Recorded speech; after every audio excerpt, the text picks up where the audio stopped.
Wala may mga concern na ni sa iya ma'am recently ma'am? May bago pa lang sa amon.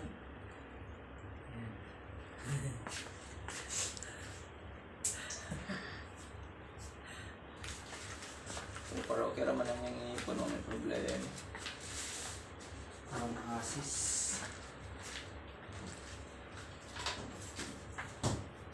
Always ang jud ni wipe ang iyahang diri ma'am kay if ever galing magtibog-ol na ni or ma-stuck ba, mas lisuran mo og tanggal ani sa iyahang muta. So everyday jud ni siya i-wipe. Kay labi na kaning mga ingani na breeds taga sa balahibo mapundo jud diha ang ilang tears. Or muta. Didi iyat yan, may kwan hiya, parang ano, May hernia. parang, May hernia. kanya ba yan?